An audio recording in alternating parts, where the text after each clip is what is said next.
Hi, Nathan W. Bingham here. Before we get to today's episode, I wanted to make you aware of an upcoming travel opportunity with other listeners of Renewing Your Mind and friends of Ligonier, a Caribbean study cruise that sets sail next February.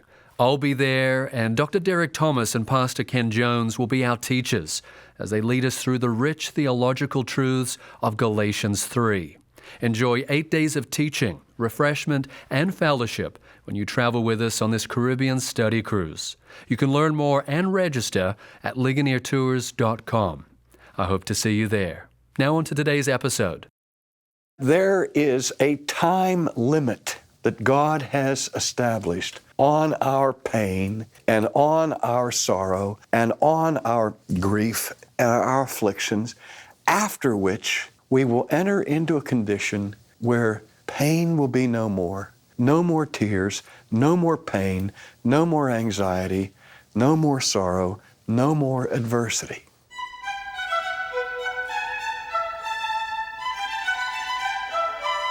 Although there are many moments in life that are filled with great joy, there are also moments, even seasons perhaps, that can be filled with grief, sorrow, and pain. So how do we count it all joy and have this fruit of the Spirit in those seasons? Hi, I'm Nathan W. Bingham, and welcome to the Tuesday edition of Renewing Your Mind. The world pursues pleasure, whereas the Christian is a person of joy, even in the midst of what could seem like unbearable or hopeless circumstances. How is that possible, and how can we cultivate that joy? Well, here's Dr. Sproul to remind us that we are to count it all joy. One of the hardest lessons that we have to learn as Christians is how to be joyful in the midst of pain and in the midst of suffering. We remember James tells us, count it all joy when you enter into sufferings and trials and tribulations. When I hear James say that, I pick up on the word that he gives at the beginning when he says, count it all joy. Now, what does he mean when he says, count it all joy? It's one thing to have joy and be in a state of joy and to be rejoicing, and it's another thing to count it as such. The word or the concept here is the idea of reckoning or of considering or of deeming something. That is, even when we're not feeling joyful about the sufferings we're enduring, we are called upon to count it, that is, consider it as a matter of joy. Not because the thing itself we are enduring is something that is pleasurable, but rather the reason we are to count it joy is because, as James tells us, as Peter tells us, as the whole New Testament tells us, that tribulation and pain and suffering work patience within us, so that there is at least something good happening to us, even in the midst of pain and suffering and affliction. And the idea of considering it is what we're called to do is to think about it, to think about our circumstances, as difficult as they may be to bear. They are not an exercise in futility, that God has a purpose for the afflictions we are called upon to bear. And that purpose is always good. When we talked much earlier about the providence of God, I made a distinction borrowed from Dr. John Gerstner about different kinds of bad and different kinds of good. And Dr. Gerstner makes a distinction between bad and good bad. And what he means by good bad is bad things that, if considered in and of themselves, are destructive and bad. Nevertheless, they can be the occasion for good. How else can God say to us that He works all things together for our good, to those who believe in Him and love Him and are called according to His purpose? So that what James is saying to us here when he says, count it all joy, when it's not all joy, because it isn't all joy to be involved in pain and suffering, but we are to consider it as an occasion for rejoicing, knowing that God is working in that situation for our sanctification and for our glorification and for our eternal felicity. In a sense, in order to be able to count these earthly sorrows and afflictions as matters of joy, we have to cultivate the ability of thinking in terms of the future. Sometimes the Christian's hope of heaven is ridiculed and mocked in our day as being hung up with pie in the sky. Paul says it's not worthy to compare the temporal moments of anguish and suffering that we go through with the joy that has been laid up for us in heaven. But in the moment, it's hard to keep your eye on the future. I mentioned before a dear Christian friend of mine, an old lady who died of cancer, and she was marked by such a buoyant spirit, so ebullient in her personality, and was a delight to be around. And I visited her in the hospital when she was undergoing chemotherapy at the time. And she was a little bit down. She wasn't her normal, buoyant, cheerful self. And I said, Dora, how are you doing? And she looked at me, and a tear was in her eye, and she said, R.C., it's hard to be a Christian with your head in the toilet. And then she laughed, and her joy came, and the spark came right back in her eyes, and so on. But boy, could I relate to that. And I've thought of that phrase that she said to me. When you're sick and you just feel wretched and you ache and you hurt, it's hard to feel a whole lot of joy. And Paul understands that, and he says we have to go through those periods and we have to endure them, but remembering all the while that there is a time limit that God has established on our pain and on our sorrow and on our grief and our afflictions, after which we will enter into a condition where pain will be no more tears, no more pain, no more anxiety, no more sorrow, no more adversity. That does sound like pie in the sky. But I'm afraid we've lost our taste for that pie. But that's at the very heart of the Christian faith, that this world is not our home, that we are simply passing through. And we haven't reached our final destination. And if we think that life will always be pain and sorrow, then we are of all people the most miserable, because we would be without hope. And hope is called the anchor of the soul in the New Testament.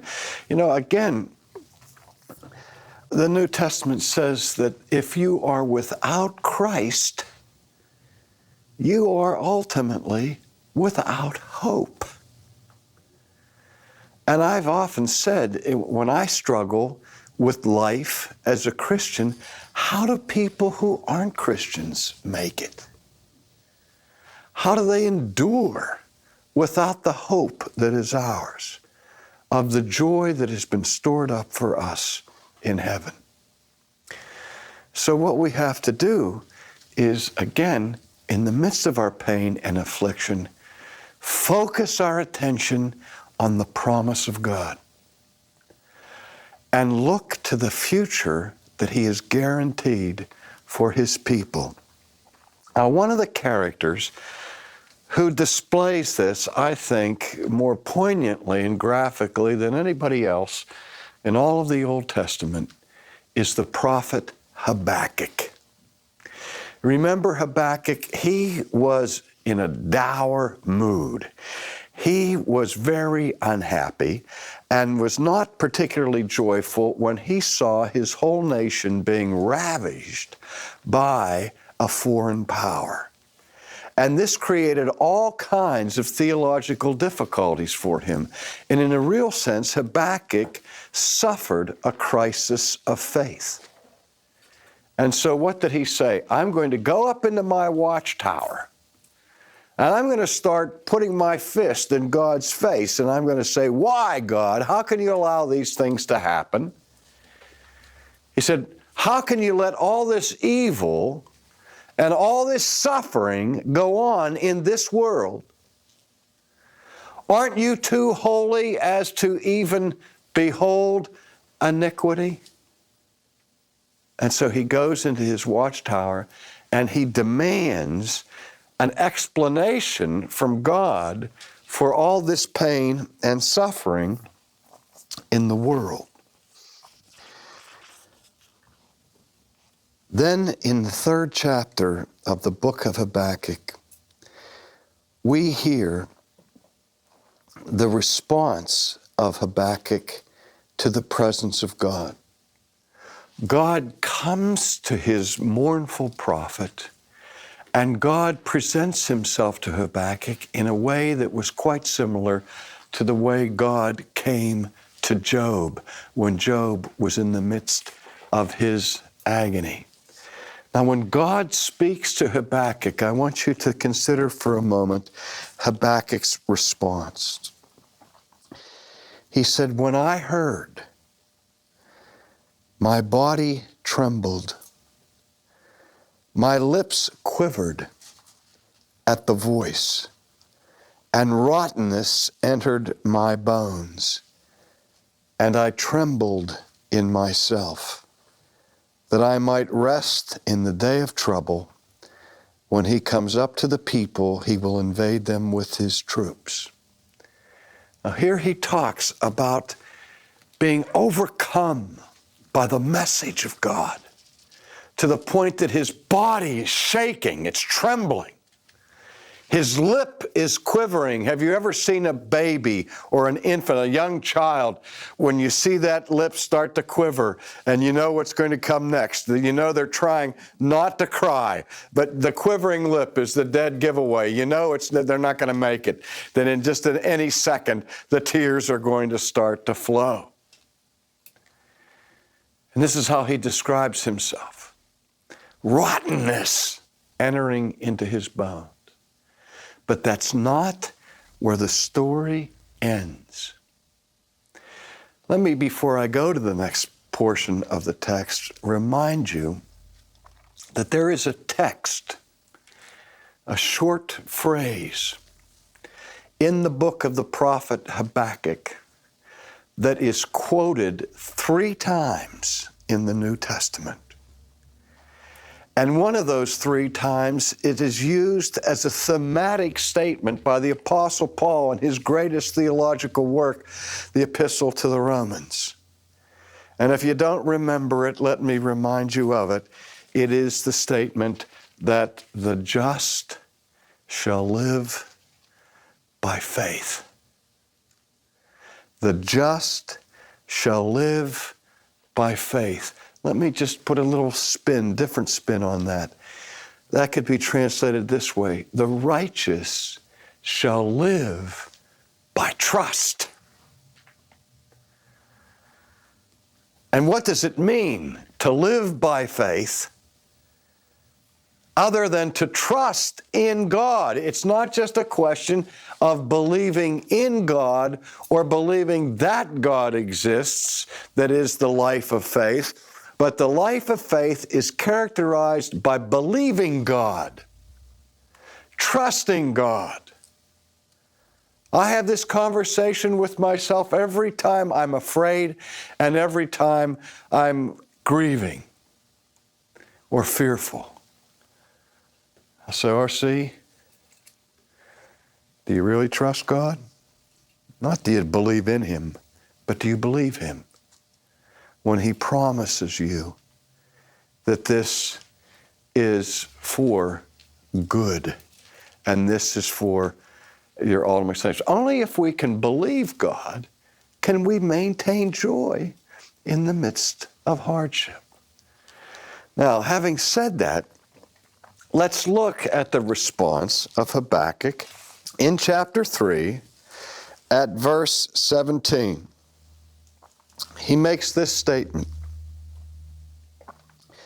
though the fig tree may not blossom, nor fruit be on the vines, though the labor of the olive may fail, and the fields yield no food, though the flock may be cut off from the fold, and there be no herd in the stalls, yet I will rejoice in the Lord. I will joy in the God of my salvation. Now that may seem a little strange to our ears and foreign to our thinking because Habakkuk lived so long ago and in such a different cultural environment from ours. We don't lose sleep at night worrying about the blossoming of figs. We don't worry about whether the oil crop will fail, do we? But consider that this man was a Jew. And the basic economy of Israel was agricultural. And some of the most important products then and now, but particularly then, were the products that came from the fruit of the fig tree, and particularly from the olive tree, from which the Jews derived their oil, which had all kinds of commercial uses in the land.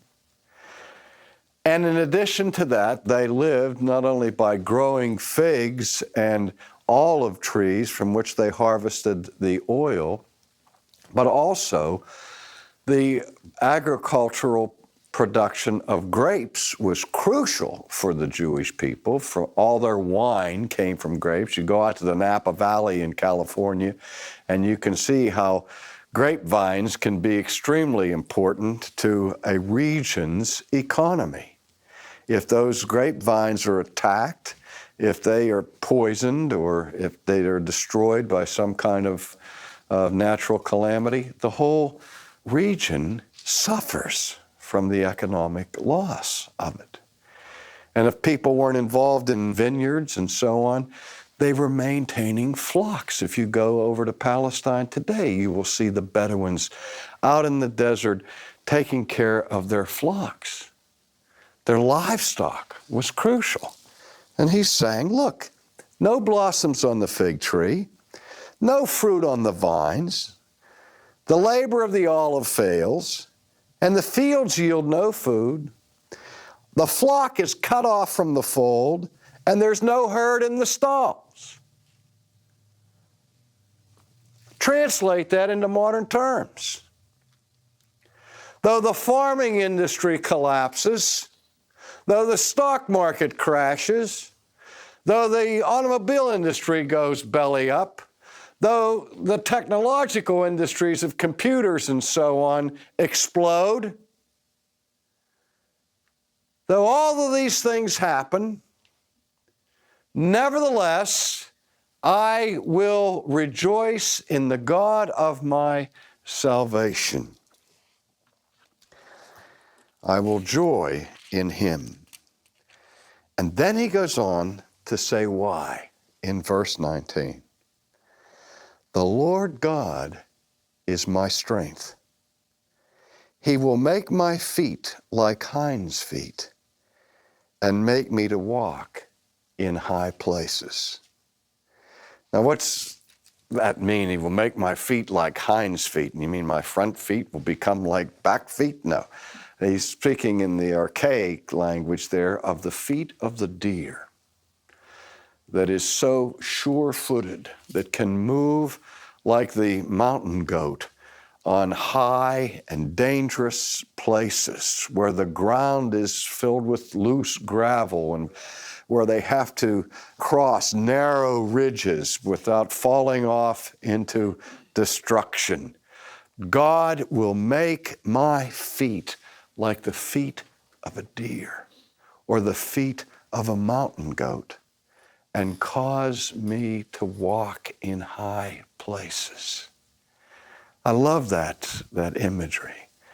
Even though all of these calamities befall us, though the nation is ravaged, we're defeated in war, pestilence, disease, and crime affects everything. Nevertheless, I'm not going to be cast down into the valley, but rather God will make my feet like the feet of a deer, sure-footed, swift, able to ascend into the high and to the holy places. That's what Habakkuk means when he says, the just shall live by faith. That's the basis for the joy that we have as Christians. Sometimes we use the expression that we have two left feet. Well, a deer has two left feet, and so does a mountain goat have two left feet, unless they've lost one of their legs. They also have two right feet. And it really wouldn't be a disadvantage to have two left feet if we also had two right feet so that we could be more stable as we progress through the dangerous and rocky places of life. But that's what Habakkuk is saying to us today.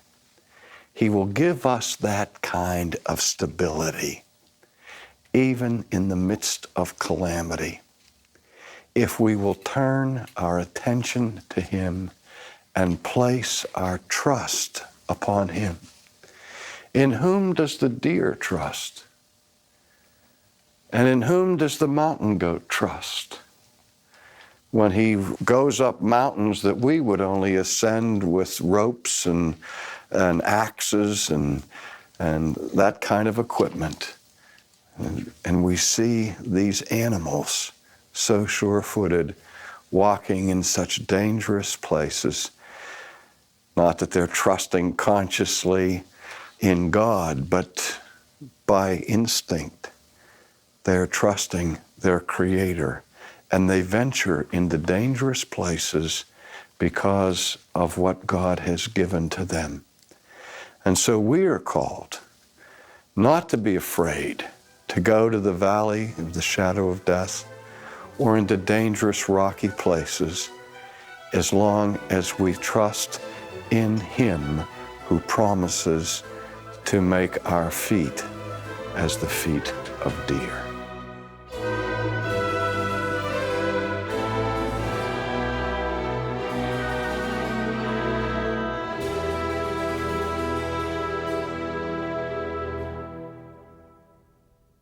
And His promises are trustworthy. This is the Tuesday edition of Renewing Your Mind. And that was R.C. Sproul from his series, Joy. R.C. Sproul said today that when he was afraid or fearful, he would have a conversation with himself to remind himself of the truths he taught us today. So this series is one I expect you may want to return to again and again to be reminded of the promises of God and the duty to have joy in the midst of sorrow. You can unlock digital access to this series, plus we'll send you his title, Can I Have Joy in My Life?, and his Christmas devotional, The Advent of Glory, when you give a donation of any amount in support of Renewing Your Mind. Simply call us at 800-435-4343, visit renewingyourmind.org, or use the link in the podcast show notes. But respond early to get the devotional in time for Christmas, and know that your support makes Renewing Your Mind possible. Give today at renewingyourmind.org. Thank you. Before we go, I'd like to invite you to a free event on Thursday night. It's in Dallas, Texas on November 14. It's called Renewing Your Mind Live, and it's an opportunity for us to thank you for listening and to give thanks to God for 30 years of broadcasting truth through Renewing Your Mind. Stephen Nichols and Derek Thomas will be joining us to teach on Romans 12:2, the verse where we get the name of this program. We'll have a Q&A session so you can ask your biblical and theological questions or questions about renewing your mind. Mrs. Sproul is planning to attend, and you'll have the opportunity to meet other listeners, meet me, plus there'll be giveaways. This is a free event, but due to limited capacity, registration is required. You can learn more and register at renewingyourmind.org/Dallas. And I hope to see you on Thursday night or in other cities across the United States throughout 2025. We'll be sure to let you know when future dates are announced. And again, thank you for listening to Renewing Your Mind as we celebrate 30 years of broadcasting truth. Next time, R.C. Sproul will ask a simple question that has a profound answer. How do you spell joy? See you tomorrow here on Renewing Your Mind.